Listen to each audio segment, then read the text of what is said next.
Le coaching, est-ce un vrai métier ? Comment faire la différence entre un bon coach et un mauvais coach ? Peut-on en vivre ? Et quelles sont les coulisses du métier de coach ? Depuis 8 ans que je pratique ce métier, que je développe l'entreprise de coaching Change ma vie avec une équipe de coachs, on m'a posé toutes les questions possibles sur ce métier. C'est un métier qui suscite à la fois beaucoup d'envie chez les personnes qui se disent que être payé pour changer la vie des gens, ça doit être génial. Mais c'est un métier qui suscite aussi pas mal de méfiance, de mépris parfois, de la part de personnes qui se disent que c'est du vent ou un attrape-gogo. Alors cette semaine, j'ai invité ma collaboratrice Béatrice, qui travaille chez Change ma vie depuis 4 ans et demi, pour qu'ensemble, on puisse répondre à toutes vos questions au sujet du métier de coach, des questions que vous nous avez soumises sur Instagram. Bienvenue Béatrice. Bonjour Clotilde, bonjour à tous, bonjour à toutes. Alors, on se parle aujourd'hui du métier de coach que nous pratiquons l'une et l'autre depuis plusieurs années maintenant. Et ce que je te propose de faire, c'est peut-être que tu commences, parce que ça fait partie des questions qui nous ont été posées, par nous dire pourquoi est-ce que tu t'es orientée vers ce métier. Oui, alors ma découverte du métier de coach s'est faite, enfin du coaching en réalité, s'est faite à un moment de ma vie où j'étais très bousculée dans ma parentalité, on va dire, pour l'exprimer avec un doux euphémisme. Et c'est à ce moment-là que alors, j'ai fait différentes démarches et j'ai découvert ton podcast. Et ce qui s'est passé, c'est que, voilà, en écoutant quelques épisodes, j'ai eu des prises de conscience et des révélations telles que ma vision de la parentalité, ma relation à mes enfants a complètement été bouleversée dans un très bon sens. Et j'ai appris à ce moment-là que tu proposais un programme d'accompagnement. Et je me suis dit, mais si en l'écoute de quelques épisodes, ça crée un changement tel, si je suis ce programme, mais qu'est-ce que ça va être ? Et donc, j'ai fait ça. Et au moment où j'ai démarré ton accompagnement, finalement, la question de la parentalité était plus vraiment au centre de mes problématiques, de manière assez incroyable. Et j'avais beaucoup d'interrogations professionnelles sur voilà, mon métier, la manière dont je l'exerçais, le cadre dans lequel je l'exerçais. Et donc, à l'issue des 6 mois d'accompagnement, et pendant ces 6 mois, en réalité, je me disais, mais d'une part, j'ai pas du tout envie d'arrêter. Je veux continuer cette démarche. Peut-être que je peux l'inclure dans mon métier actuel, mais peut-être aussi que ça peut être une piste pour moi. Et en quittant l'accompagnement, j'ai fait 2 choses. Je me suis inscrite à la certification de coach et je t'ai aussi dit que je voulais travailler avec toi. Et donc, ça fait effectivement 4 ans et demi qu'on travaille ensemble. Alors, la façon dont moi je suis venue au métier de coach ressemble un petit peu à la tienne quelques années avant. Donc pareil, bousculée dans ma vie émotionnelle par la parentalité, découverte d'outils de développement personnel et de coaching à travers l'écoute de différents podcasts,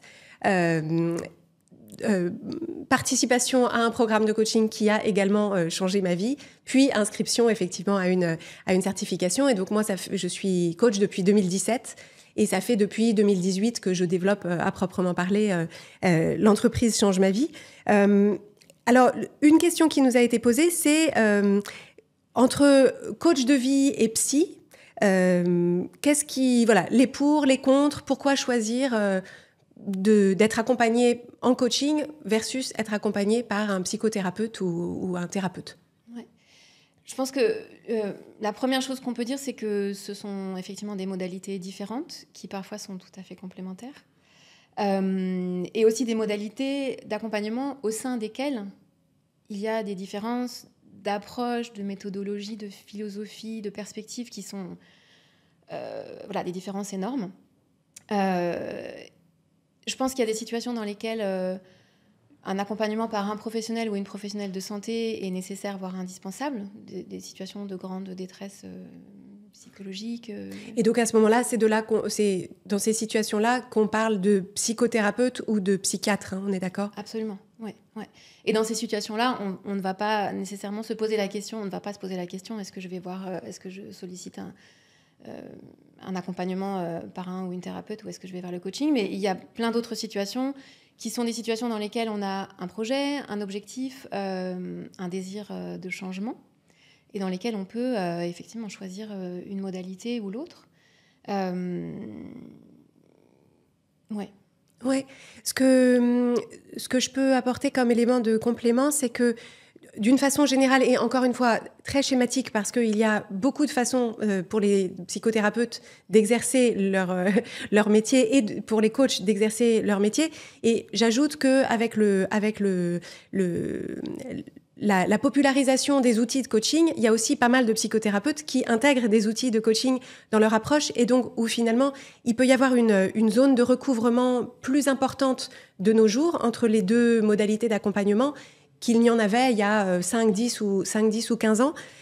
Mais d'une façon un petit peu schématique, pour moi, dans les approches de type psychothérapie, il y a souvent un accent assez fort qui est mis sur le passé et réfléchir à d'où vient la personne et qu'est-ce qui peut expliquer dans son histoire les difficultés qu'elle rencontre aujourd'hui. Là où le coaching, encore une fois, de façon assez schématique, on s'oriente plus vers, OK, où est-ce qu'on en est aujourd'hui? Qu'est-ce qu'on veut aujourd'hui? Et donc, c'est souvent une démarche qui est moins tournée vers le passé, plus tournée vers le maintenant et la suite. Une autre distinction, et qui, pour ma part, a été la distinction qui m'a fait me tourner au bout d'un moment vers le coaching plutôt que vers les psychothérapies que j'avais pu suivre, c'est que le coaching propose beaucoup plus, est beaucoup plus prompt à proposer des outils qui permettent de se sentir dans son quotidien équipé. Alors, outillé, c'est un pléonasme, mais il y a des choses qui sont plus tangibles à faire. Et là où souvent les psychothérapies, c'est plus dans la verbalisation, le dialogue et l'espace d'expression, avec peut-être des choses moins tangibles à faire. Et donc, selon le tempérament ou l'envie à un moment ou à un autre, l'un ou l'autre peut correspondre plus ou moins bien à ce qu'on recherche. Tout à fait. Et c'est d'ailleurs aussi pour ça que parfois les deux approches sont complètement complémentaires. Oui. Et on accueille au sein de notre programme beaucoup de personnes qui suivent ces deux démarches de manière parallèle. Tout à fait. Mais c'est vrai que quand on se met à la place d'une personne qui ressent de grandes difficultés dans sa vie, quelle qu'elle soit, c'est tout à fait compréhensible que ça puisse être difficile de savoir vers qui se tourner. Et c'est une des premières difficultés finalement qu'on peut rencontrer.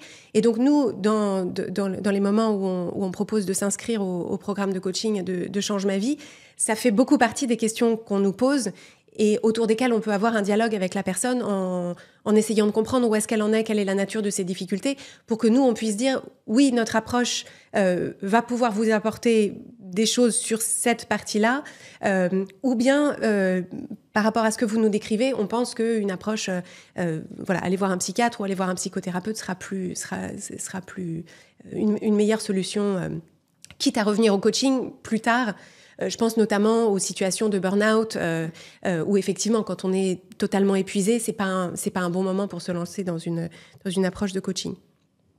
Est-ce que tu pourrais nous parler, puisque c'est une question qu'on nous a posée, de la différence entre le coaching de vie et le coaching professionnel?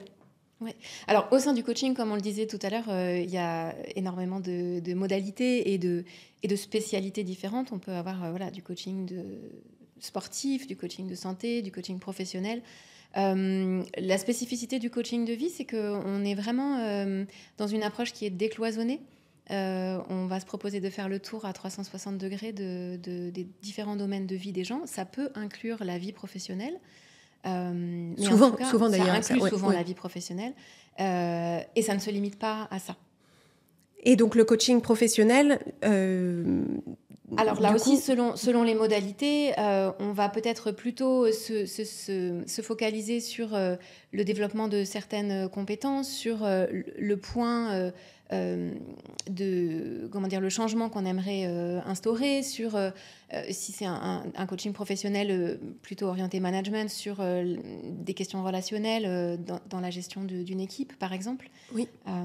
Et on aura probablement beaucoup moins accès à tout ce qui impacte aussi la vie de cette personne dans sa vie professionnelle, à savoir ses relations, sa parentalité, sa relation à elle-même, à cette personne, par exemple. Oui, et ce qu'on constate quand on échange avec des personnes qui effectivement hésitent entre ces deux approches ou ont déjà une expérience de coaching professionnel, c'est qu'il y a une distinction importante sur qui finance le coaching professionnel. Parce que si c'est une personne qui, en tant qu'individu, sollicite un coach qui est spécialisé, par exemple, dans un développement de carrière ou un changement un changement d'orientation, etc., quand c'est financé par la personne elle-même, effectivement, le coach, si il ou elle est équipé d'outils pour parler de ça, pourra effectivement évoquer des questions d'équilibre pro-perso, même de dynamique à la maison, de rapport à sa propre image, etc.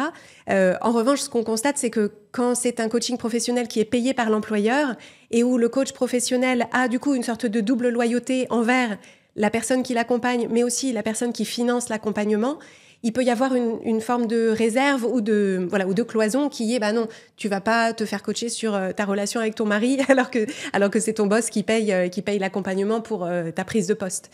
Et donc, il peut y avoir une distinction sur l'aisance qu'on a à évoquer des choses qui peuvent effectivement constituer un blocage dans une prise de poste, par exemple. Oui, tout à fait. D'autant que ce qu'on constate, nous, en accompagnant les personnes qui sont membres du programme, c'est qu'il y a effectivement des similitudes et des parallèles entre nos différents domaines de vie, évidemment. Oui. En débloquant d'un côté, on débloque aussi de l'autre. Tout à fait. Alors, pour répondre aux questions en lien avec le coaching, 2 épisodes de Change ma vie qu'on peut proposer. C'est un épisode qui s'appelle tout simplement « Qu'est-ce que le coaching ?»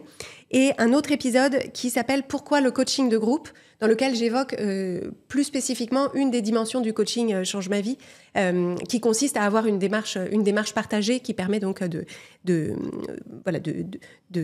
s'inspirer de la progression d'autres personnes et de normaliser les difficultés qu'on peut rencontrer. Donc voilà 2 épisodes. Qu'est-ce que le coaching et pourquoi le coaching de groupe ? Le 176 et le 286. 286, exactement. Alors, on a reçu pas mal de questions sur la formation et les qualifications nécessaires pour exercer le métier de coach. Et donc, on a eu, par exemple, une question qui est quelles études ou formations avez-vous fait pour avoir une reconnaissance ? Alors, je trouve que c'est intéressant parce que le terme de reconnaissance, la profession de coach n'est pas une profession réglementée, donc on peut déjà s'interroger sur la reconnaissance de qui. Est-ce que c'est... Voilà, quand moi, je me regarde dans le miroir, est-ce que je considère que je réponds à mon degré d'exigence, d'éthique, etc. Est-ce que c'est la reconnaissance de nos pères ? Est-ce que c'est la reconnaissance des personnes... De nos parents ? De nos parents. Père, PAIR. Est-ce que c'est la reconnaissance des personnes qu'on accompagne ? Donc ça, c'est un premier point à signaler. Et pour ce qui est plus concrètement de la formation initiale de coaching qu'ont suivi toutes les coachs de l'équipe Change ma vie, c'est une certification délivrée par une école américaine de coaching qui s'appelle la Life Coach School, que nous avons donc toutes suivies. Et ça n'est que le début, c'est-à-dire qu'après, on est dans un processus de formation continue permanente qui était à l'origine proposé par cette école et puis qu'on trouve aujourd'hui dans d'autres communautés de coachs dont on fait partie. Chaque coach qui rejoint l'équipe Change ma vie suit aussi un processus interne de formation à la méthodologie Change ma vie. On a également toutes été formés à la théorie polyvagale auprès de l'Institut polyvagal de Stephen Porges.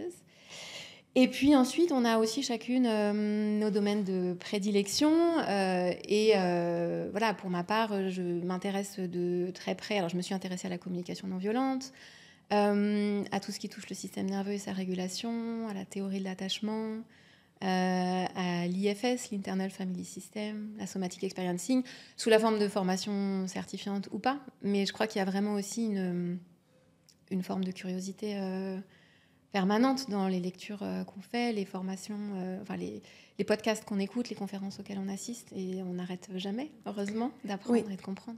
Et c'est vrai que ça, c'est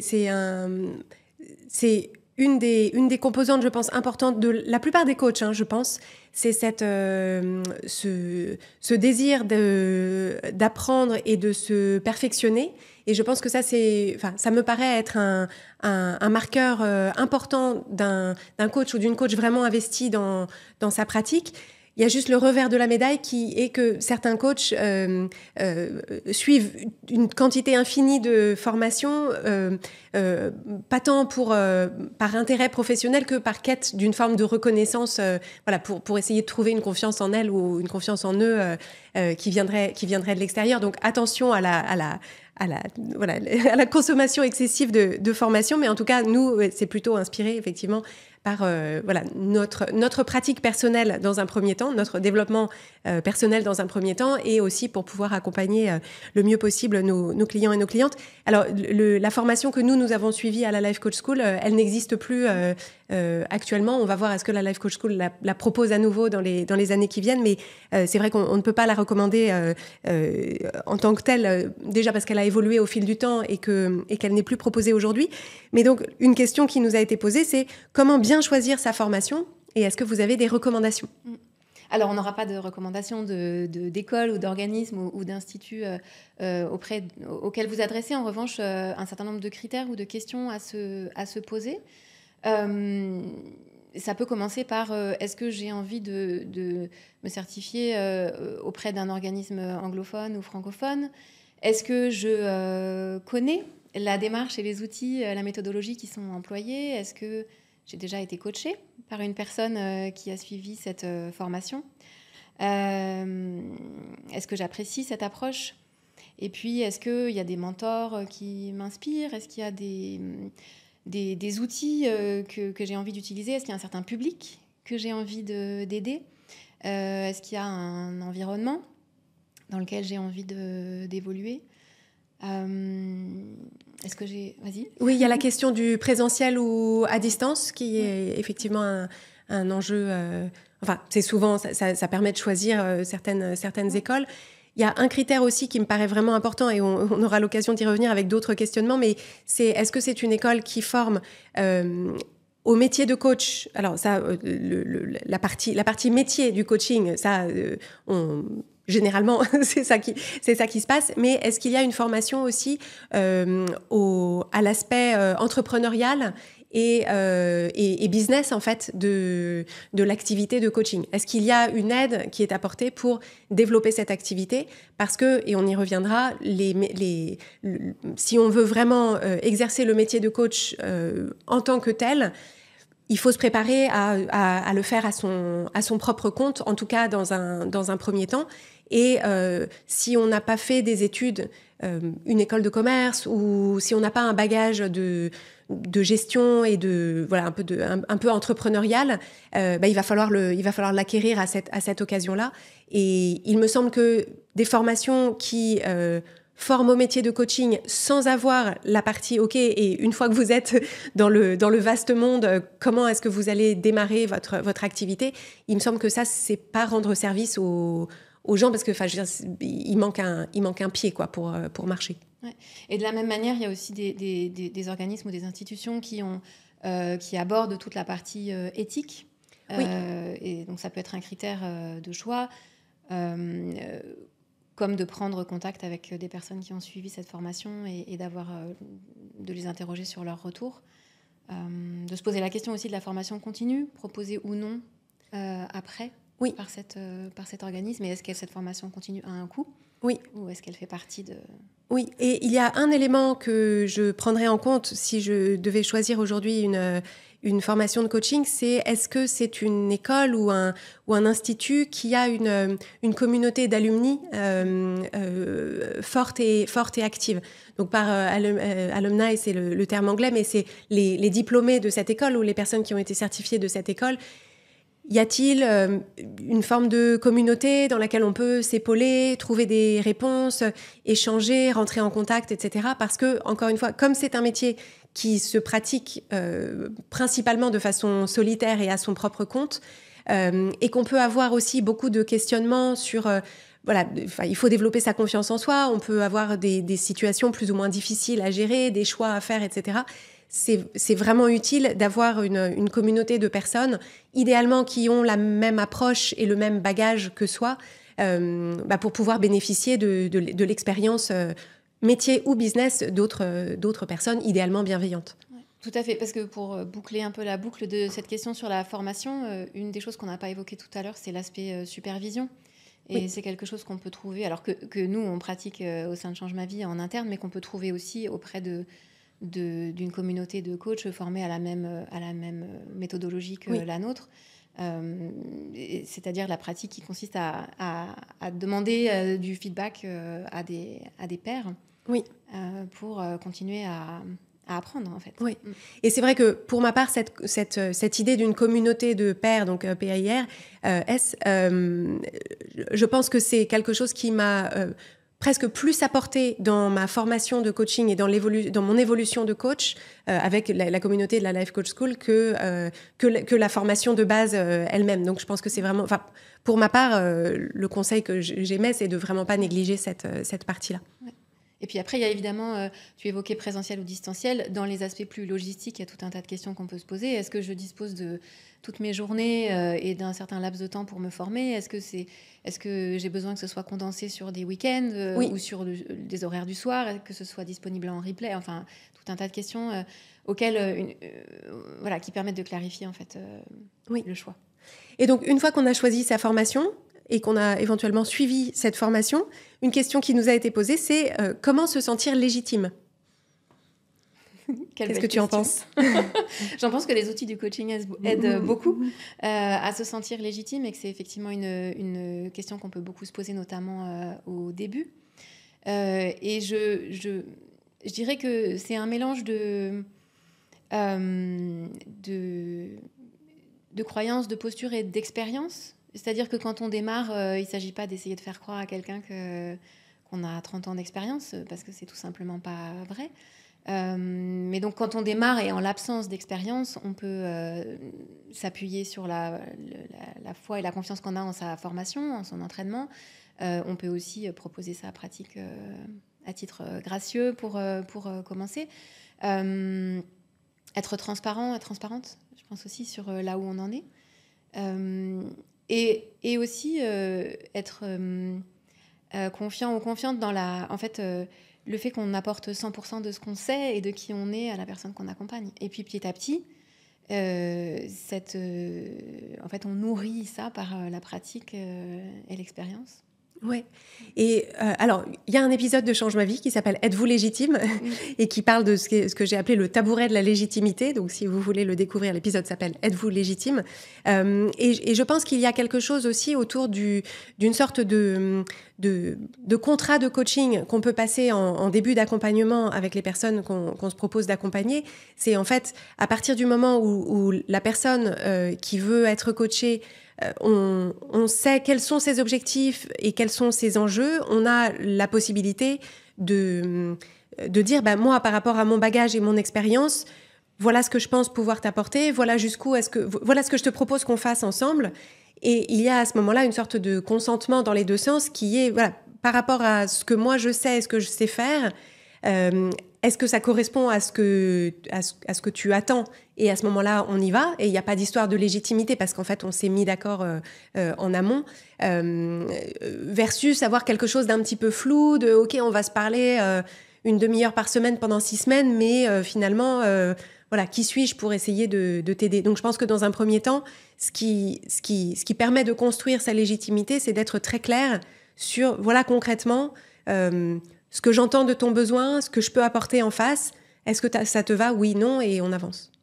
Oui, on en revient à cette question d'éthique, en réalité, d'être vraiment transparente sur ce qu'on sait faire, quel est notre domaine d'expertise et ce qu'on peut apporter. Ouais, et d'être aussi complètement à l'aise avec le fait de dire, en fait, je ne suis pas la meilleure personne pour le faire. Oui, tout à fait. J'ajoute aussi que dans l'espace de coaching... parfois, quand on débute, on a tendance à sous-estimer la valeur qu'il y a rien que dans un espace d'écoute bienveillant mais investi, et où en fait, alors encore une fois, avec transparence, se rendre compte que le simple fait d'écouter quelqu'un en voulant le meilleur pour la personne, en lui reflétant ce qu'on voit, ce qu'on entend, etc., ça apporte déjà beaucoup en soi. Et je pense qu'une des difficultés de légitimité des coachs qui démarrent, c'est que souvent elles se trompent de promesses, c'est-à-dire qu'elles ont l'impression qu'elles doivent résoudre les problèmes des gens.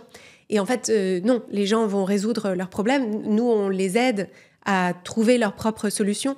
Mais parce que parfois, il peut y avoir le côté, oui, mais moi, en fait, dans cette situation-là, je ne saurais pas quoi faire. D'accord, mais c'est pas à toi de savoir quoi faire. Il va falloir que tu aides la personne à trouver, à puiser dans ses propres ressources, les identifier et les mettre en place. Donc ça, c'est un petit peu le niveau de base du coaching qu'on peut apporter quand on est débutant.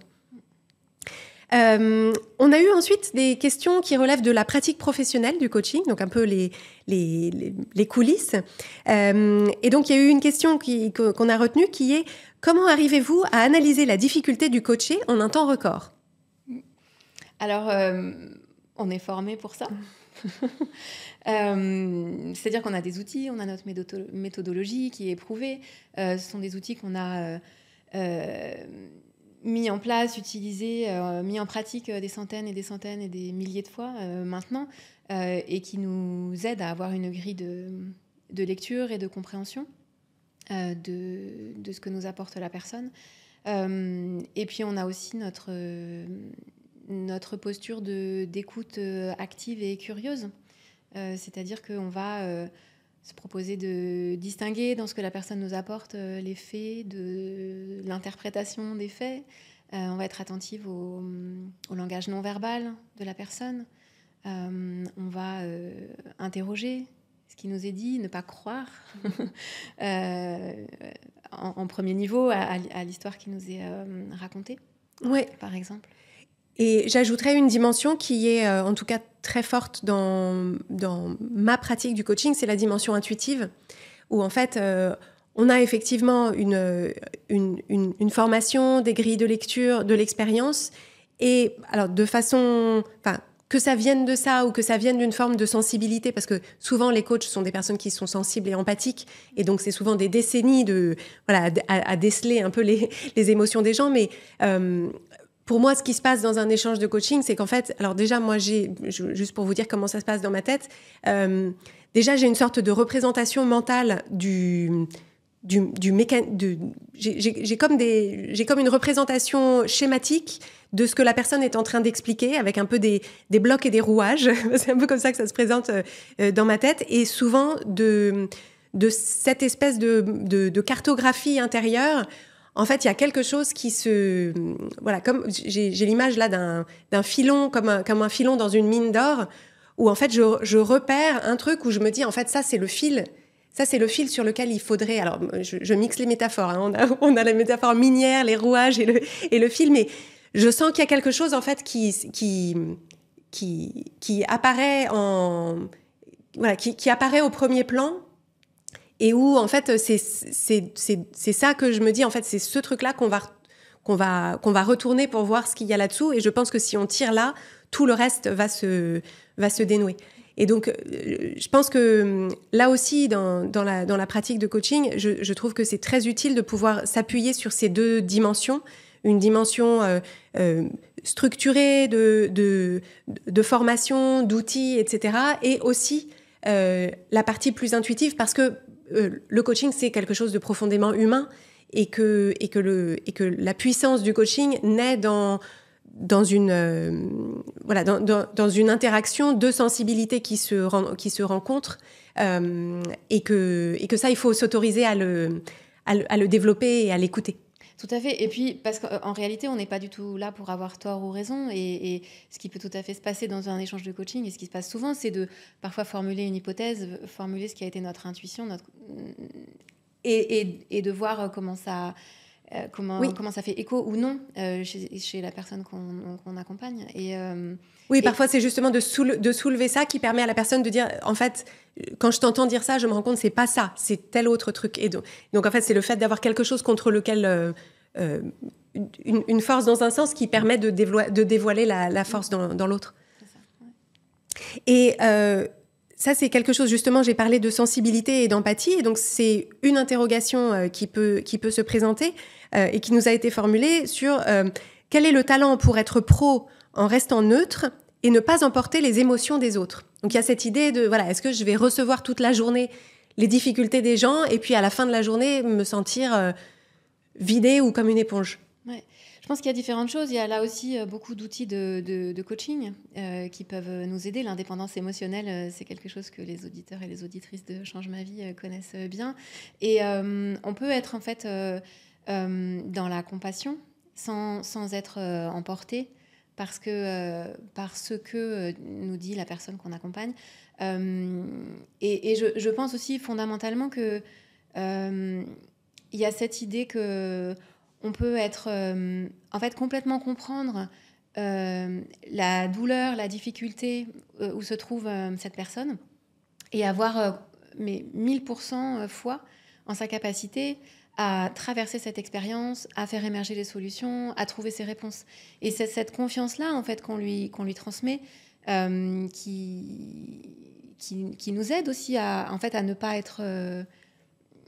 on a finalement peu de raisons d'être emporté par sa difficulté émotionnelle quand on a cette foi fondamentale qu'elle va traverser ça. Ouais, et je pense effectivement que c'est...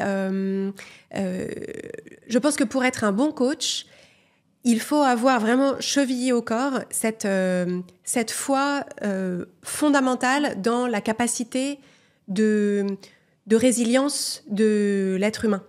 Et en fait, c'est quelque chose... Ça fait longtemps que j'envisage de faire un épisode de Change ma vie sur l'émotion de pitié et sur le fait de voir quelqu'un et d'avoir en fait... de ressentir une forme de pitié parce qu'en fait, on se dit, cette personne-là, je vois bien qu'elle s'en sortira pas et c'est fini pour elle. Et je pense que ça, c'est quelque chose... Si un coach ressent une forme de pitié, il faut qu'il dise « je ne t'accompagnerai pas ». Parce qu'en fait, justement, un des ingrédients les plus puissants de la relation de coaching, c'est justement ce transfert de confiance. Alors de confiance parfois inconditionnelle, hein, parce que la personne peut être dans une situation qui est vraiment difficile à ce moment-là. Mais c'est en fait... Et ça, personnellement, je le ressens profondément, c'est le fait de voir les ressources de la personne, même quand elle-même ne les voit plus.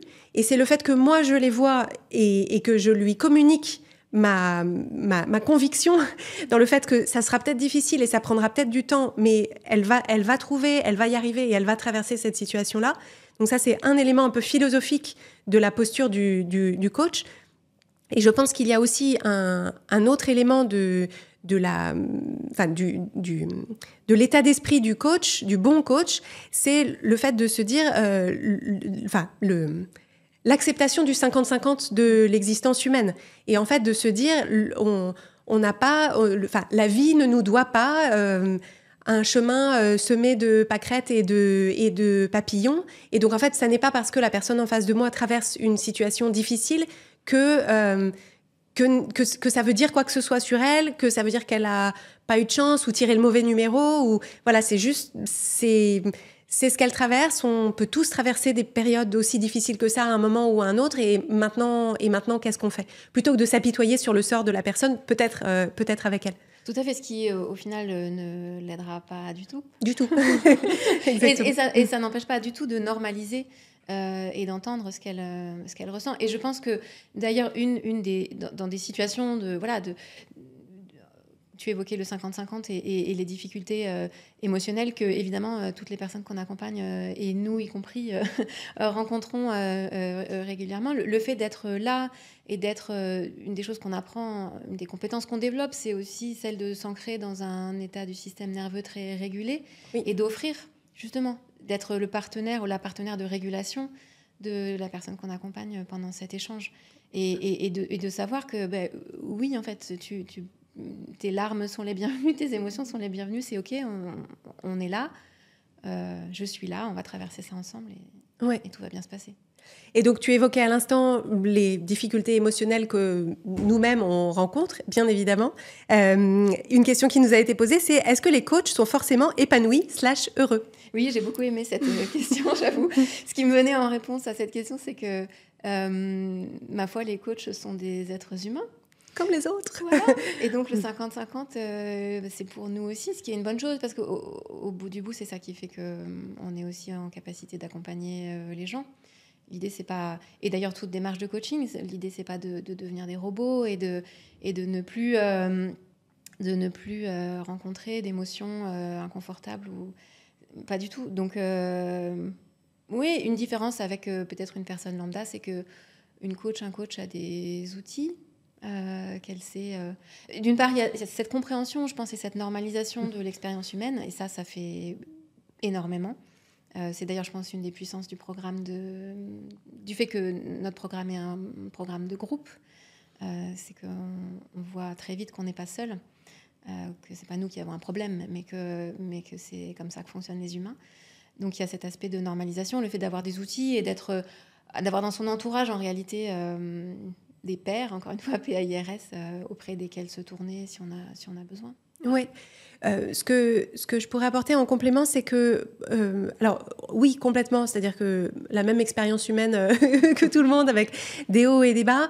Et en fait, ce qui me paraît différent quand on est coach, et pas tant par le fait qu'on est coach, mais par la maîtrise d'un certain nombre d'outils et surtout une exposition chronique en fait à ces outils, à ces réflexions, voilà, le fait que ça fasse partie de notre métier de gérer des émotions, de les réguler, etc.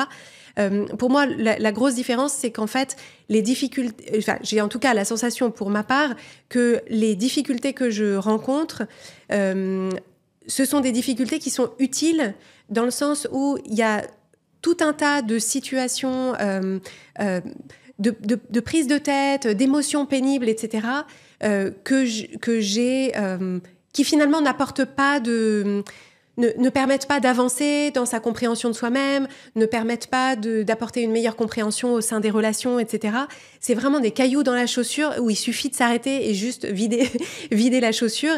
Et donc finalement, on peut utiliser nos ressources de régulation de nos émotions voilà, pour surmonter des obstacles qui sont des obstacles qui ont un sens, en fait, qui ont un sens et dont on sait que de l'autre côté, on aura appris quelque chose, qu'on aura avancé.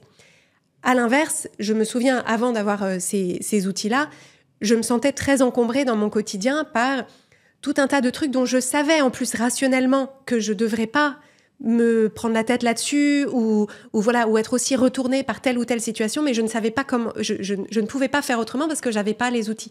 Et donc peut-être que c'est ça aussi un des contrastes entre la vie intérieure d'un coach et la vie intérieure de quelqu'un qui n'est pas coach. C'est justement, voilà, est-ce que ces obstacles-là ont un sens pour nous ou pas? Et puis, moi, ce qui m'aide aussi beaucoup, c'est que tous les obstacles ou toutes les difficultés que je rencontre, je me dis, génial, quand je serai de l'autre côté, je pourrai aider tous les gens qui sont restés de l'autre côté du bloc de granit qui était au milieu de la route. Et ça aussi, ça apporte un sens. Oui, absolument. Et ça permet de prendre un peu de recul et de distance. Oui, c'est ça.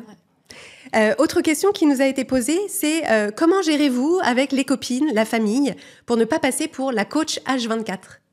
Ouais, alors, une première règle d'or peut-être, encore que j'ai d'injonction pour personne, mais c'est de ne jamais coacher une personne contre son gré. Oui, ou sans son consentement. Voilà. Ouais. Et après,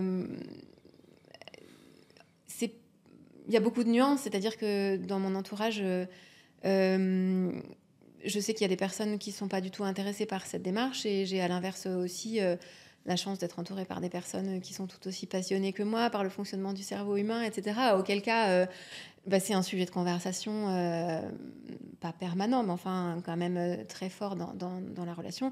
Et si je sais que c'est pas un sujet de conversation qui intéresse quelqu'un, c'est pas un sujet. Il y a plein d'autres choses dont on peut se parler. Ouais, je te rejoins tout à fait là-dessus. Et en fait, une différence aussi, c'est que la posture de coach nécessite une neutralité. Alors, ce que moi j'appelle une neutralité investie, mais une neutralité quand même, dans le sens où, en fait, quand j'ai face à moi une personne que je coach, en fait, moi,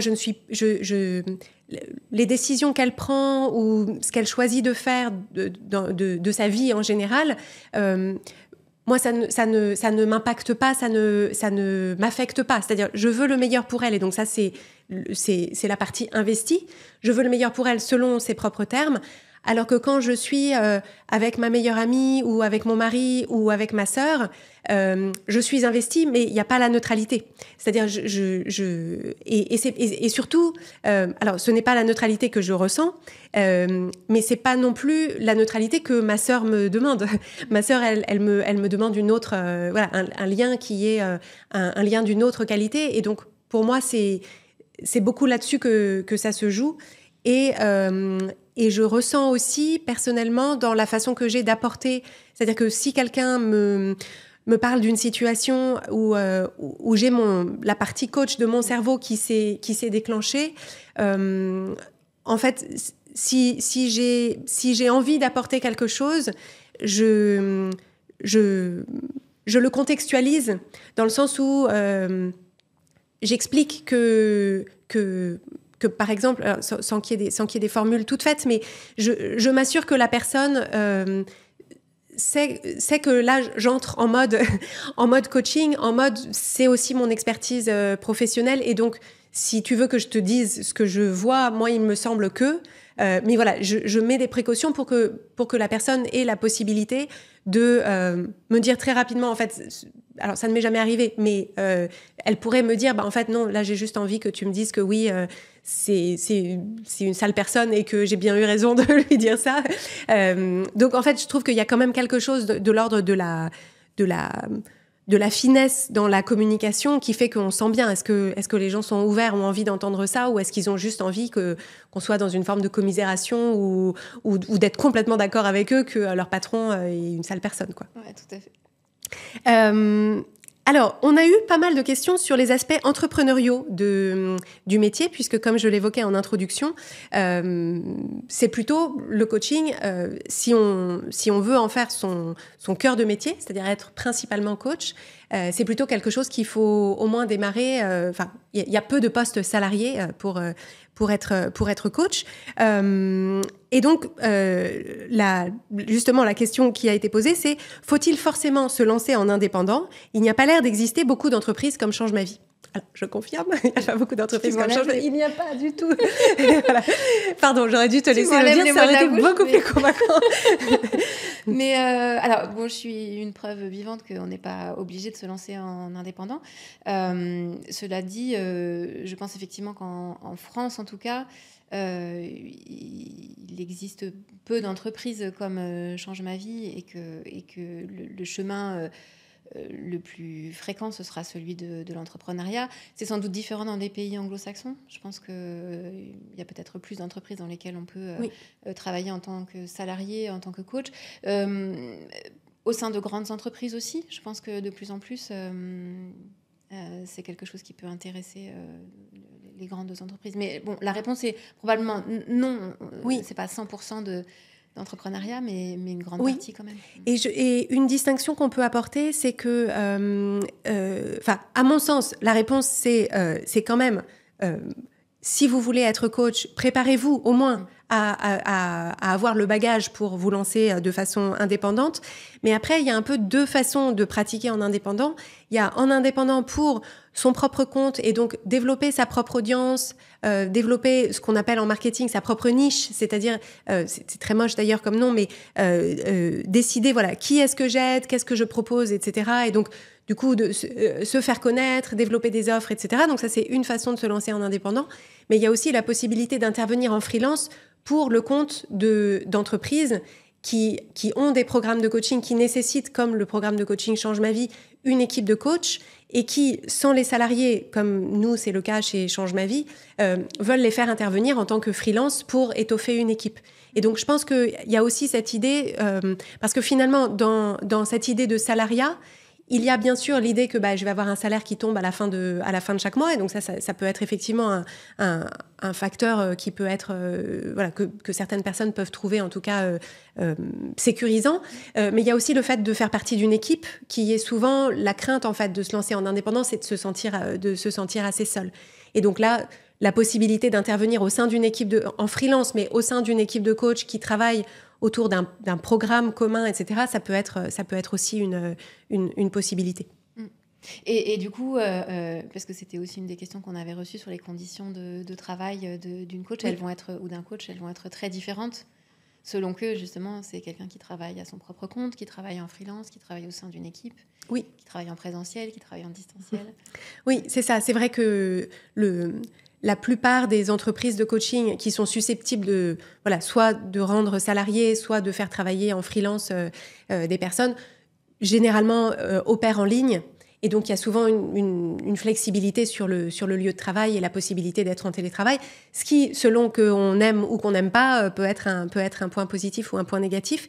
En tout état de cause, sur le côté salarié versus indépendant, à mon sens, il y a une dimension aussi, enfin une façon de pratiquer le coaching qui, je pense, va continuer à se développer, c'est le fait de se former au coaching pour compléter une pratique professionnelle autre.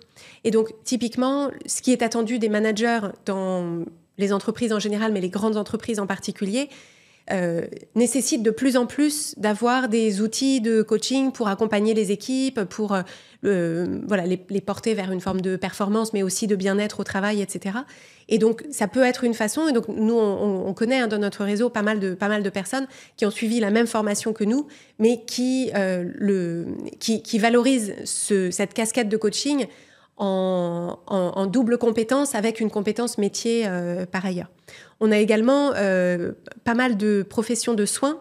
Donc, je pense notamment à une personne qu'on a accompagnée qui est dentiste et qui, alors, elle s'est pas formée au coaching, mais elle a suivi pas mal de nos accompagnements. Et en fait, elle a elle-même intégré les outils qu'elle avait intégrés pour elle-même dans son métier de dentiste et où elle dit que sa relation avec ses patients s'est complètement transformée. Et donc, je pense que c'est aussi, pour les personnes qui seraient curieuses du métier de coach, posez-vous la question, sans changer d'orientation, qu'est-ce qu'une compétence de coaching vous apporterait et de quelle façon est-ce que ça pourrait être valorisé aussi dans votre entreprise ou dans votre domaine professionnel. Oui, tout à fait. En quoi est-ce que ça peut faire évoluer ma pratique professionnelle actuelle ? Oui, c'est ça. Ouais. Sans qu'il y ait nécessairement une reconversion, parce que reconversion, on sait que ça vient quand même avec pas mal de challenges. Une autre question, c'est comment trouvez-vous vos clients dans un monde où tout le monde se dit coach ? Donc ça, c'est vrai que c'est la question du développement de la clientèle et du positionnement. Et donc, alors effectivement, je ne sais pas si tout le monde se dit coach, mais c'est vrai qu'il y a quand même un développement de l'offre de coaching qui s'est beaucoup accentué, en particulier en post-Covid. Schématiquement, c'est au moment du Covid, tout le monde s'est posé des questions sur sa vie. Beaucoup de personnes se sont dit, d'une part, je pourrais bénéficier du coaching, donc ont bénéficié du coaching, se sont aperçus que c'était génial le coaching, ont remis en question leur métier, leur façon de travailler et se sont dit, ce serait quand même chouette que moi, je devienne coach. Donc, on a effectivement une multiplication de l'offre. Et en fait, à mon sens, la toute première préoccupation, c'est la visibilité, c'est-à-dire c'est comment est-ce que je fais en sorte que mon approche, ma personnalité, ma sensibilité personnelle puisse être vue et connue de personnes qui s'intéresseraient au coaching. Et donc ça, typiquement, ça va passer par un développement sur les réseaux sociaux. Il va falloir prendre la parole sur les réseaux sociaux, via un podcast, via une production de contenu, par le biais d'une newsletter. Mais une newsletter en soi, c'est pas découvrable. Donc, il faut se poser la question de cette... comment est-ce que je me rends visible pour parler de mon approche ? Et à mon sens, l'élément vraiment clé, c'est surtout comment est-ce que je vais créer la confiance ? Parce qu'en fait, c'est vraiment pour que quelqu'un puisse travailler avec un coach, il faut d'une part qu'il soit au courant de l'existence de ce coach, mais il faut aussi qu'il y ait un lien de confiance. Parce que personne n'embauche un coach sans se sentir assez convaincu que la personne est une bonne personne, bienveillante, et que ce qu'elle fait, c'est solide. Et donc, c'est beaucoup là-dessus qu'il faut développer sa façon de parler de ce qu'on fait en se posant la question de les personnes que je veux aider, quels sont les signaux qu'elle a besoin de recevoir de moi pour se dire, c'est ma personne, en sachant que, comme je l'évoquais tout à l'heure, le coaching, c'est quelque chose qui est profondément humain, qui repose sur vraiment un échange avec des codes très humains. Et donc, les coachs ne sont pas interchangeables. Et donc ça, c'est un message d'espoir pour quelqu'un qui serait en train de développer son aura et sa visibilité. C'est que chacun et chacune d'entre nous, on apporte quelque chose qui va être comme j'ai l'image de l'apeau qui permet de faire le chant d'un oiseau en particulier. Et il y a des gens qui vont se reconnaître dans votre approche à vous, et personne d'autre ne pourra être vous. Et donc ça nécessite d'apprendre aussi à exprimer cette originalité et cette singularité. Absolument, parce que c'est celle-là qui va attirer certaines personnes. Parce que si on essaye d'imiter quelqu'un d'autre, on sera nécessairement une pâle copie de quelqu'un d'autre. Mais c'est vrai que c'est le gros challenge. Hein. C'est comment est-ce que je fais pour développer ma visibilité et développer ma clientèle. Le coaching, après, c'est beaucoup plus facile. Oui, c'est ça. Et c'est quelque chose qui s'inscrit dans le temps aussi. Oui, c'est ça. Et donc, c'est vrai que dans une optique de reconversion, l'idéal, et donc c'est pour ma part ce que j'avais fait, c'est de commencer en biseau. C'est-à-dire, il ne faut pas tout lâcher pour développer son activité de coaching. Il vaut mieux rester là où on est et se poser la question de comment est-ce que je peux développer une forme de visibilité, prendre quelques clients pour construire cette stabilité financière. Si on n'a pas de sujet financier parce qu'on a hérité ou qu'on a quelqu'un qui a les poches profondes dans son couple, on se pose moins la question. Mais si la stabilité financière est un sujet, attention à ne pas brûler les ponts directement. Tout à fait. Alors, on arrive au terme de cet épisode. Et donc, qu'est-ce qu'on pourrait identifier comme recommandation, comme conseil pour des personnes qui sont tentées par le métier de coach et à qui ça ferait bien envie? Une première chose, c'est vraiment de s'inscrire soi-même dans une démarche de découverte et d'expérience du coaching. Pour moi, c'est vraiment indispensable, en amont et pendant. Et enfin, c'est quelque chose qui, à mon sens, ne s'arrête pas, mais c'est vraiment indispensable. Oui, et c'est vrai que ça paraît tautologique quand on le dit, mais la question c'est, est-ce que vous vous êtes fait coacher et quelle a été votre expérience? Qu'est-ce que vous avez aimé? Qu'est-ce que vous n'avez pas aimé? Est-ce que vous feriez exactement de la même façon ou pas? Qu'est-ce que ça vous a apporté?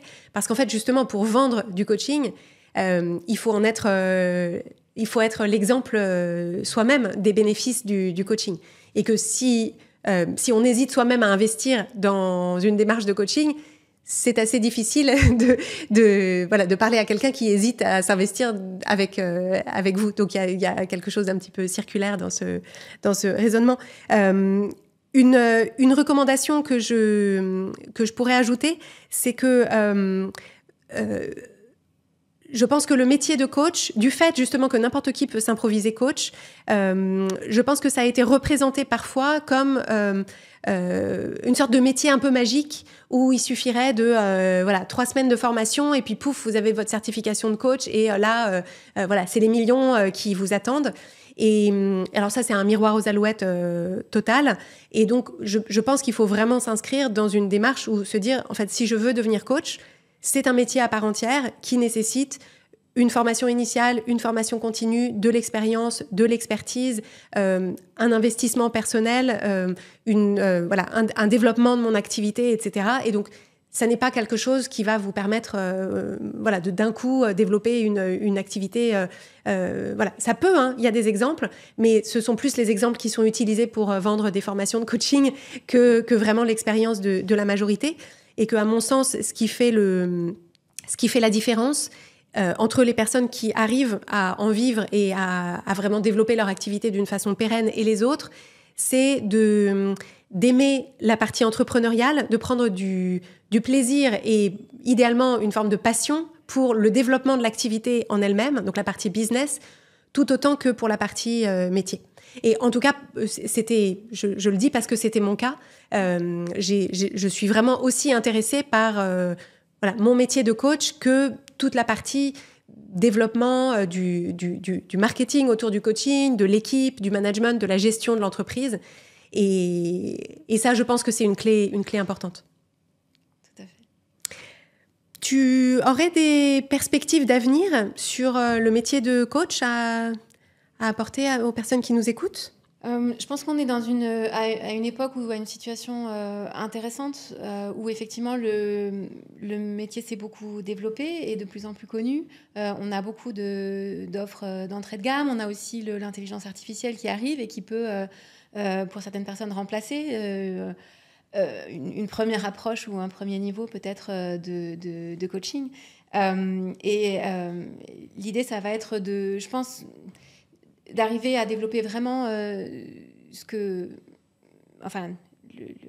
la coach unique qu'on veut être et créer à la fois la confiance, mais aussi vraiment une connexion humaine avec les personnes qu'on veut accompagner pour arriver à tirer un peu son épingle du jeu. Oui, c'est vrai que le développement de l'intelligence artificielle, en fait, fait que les approches génériques en fait, sont très aisément remplacées par l'IA qui a qui a moyenné toutes les approches et qui peut effectivement jouer le rôle d'un coach entrée de gamme très, très facilement. Et donc, la question, c'est de quelle façon est-ce qu'avec votre expérience de vie unique, les métiers qu'on a pratiqués avant, une sensibilité particulière, une façon particulière de s'exprimer, une méthodologie, une sensibilité particulière. De quelle façon est-ce qu'on peut et aussi amener son humanité, parce que ce que les IA ne peuvent pas faire, c'est amener une vérité vécue. Ça va être nécessairement quelque chose d'emprunté et de remâché. Et donc, je pense que c'est là-dessus qu'il faut arriver à capitaliser, et ce qui n'est pas aisé, mais qui est faisable. Et pas que l'expérience vécue d'ailleurs, mais aussi vraiment la connexion humaine. Or, on sait aujourd'hui, avec la connaissance qu'on a, notamment du système nerveux, qu'en réalité, pour changer, pour apprendre, pour guérir, on a besoin d'avoir un système nerveux régulé. Et une des choses qui permet la régulation, c'est la connexion entre des humains. Alors, peut-être que ça s'est entendu. En tout cas, Béatrice et moi, on est ultra passionnés par notre métier. Et donc, j'espère qu'on vous a apporté un regard équilibré sur ce métier, à la fois dans tout ce qu'il apporte, à quel point il est absolument passionnant, mais également sur les challenges qu'il faut se préparer à relever dans le développement de cette activité et dans cette pratique. En tout cas, nous, on y trouve beaucoup de bonheur et d'épanouissement à la fois dans notre pratique personnelle, mais aussi au contact des clients et des clientes qu'on accompagne dans le coaching Change ma vie. Donc, merci beaucoup d'avoir écouté cet épisode avec nous. Merci beaucoup, Béatrice, pour ces regards croisés sur ces questions très intéressantes. Et merci aux personnes qui nous ont soumis des questions qui nous ont permis de construire cet épisode. Merci à toi, Clotilde. C'était un plaisir.